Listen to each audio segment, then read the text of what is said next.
Imagine waking up one morning to find every social media app on your phone, Facebook, Instagram, YouTube, even WhatsApp, suddenly blocked. Now imagine the entire Gen Z generation hitting the streets in protest.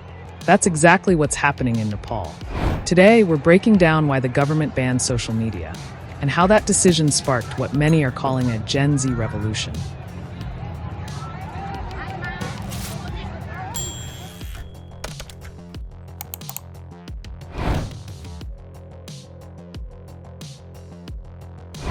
On Thursday, Nepal's government imposed a sweeping ban on dozens of popular social media and communication platforms.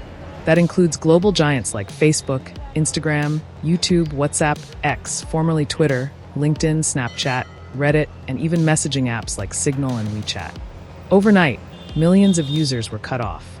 By Monday, frustration boiled over. Tens of thousands of young Nepalis poured onto the streets of Kathmandu, chanting slogans, marching towards parliament, and even clashing with police.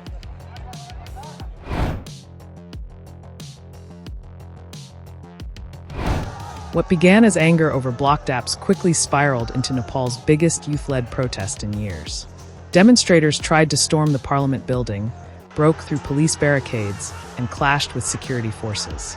By noon on Monday, at least one protester had been killed, 80 others injured, and the army was deployed to secure the capital. Authorities imposed a curfew until 10 p.m. and stationed troops outside the residences of Nepal's president and prime minister.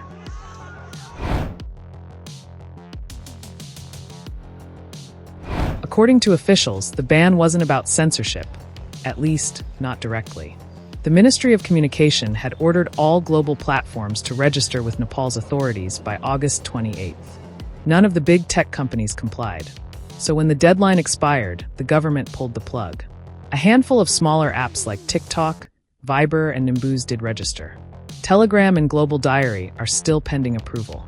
But for millions of Nepalis, including the 7 million youth living abroad, the blackout means losing vital connections with friends and family.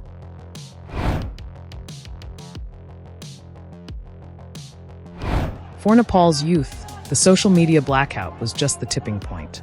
Students and young professionals say they are tired of corruption, authoritarianism, and leaders who refuse to be accountable.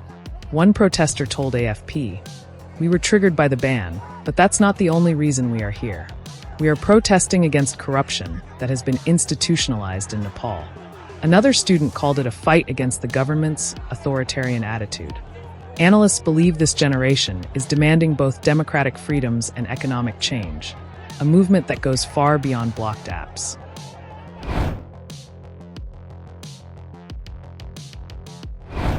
Prime Minister KP Sharma Ali has stood firm. Speaking at a party convention, he said, "Any attempt to undermine the nation can never be tolerated." He argued that the ban protects national sovereignty, even if it means jobs or livelihoods are lost. For Ali, this is about law, order, and national dignity. But for Nepal's young protesters, it's about freedom and a future worth fighting for. So is this just a fight about Facebook and Instagram? Or is it the start of a deeper political shift in Nepal? That's the question on everyone's mind. One thing is certain, this generation isn't backing down. For more updates on this developing story, don't forget to subscribe to the Indian Express.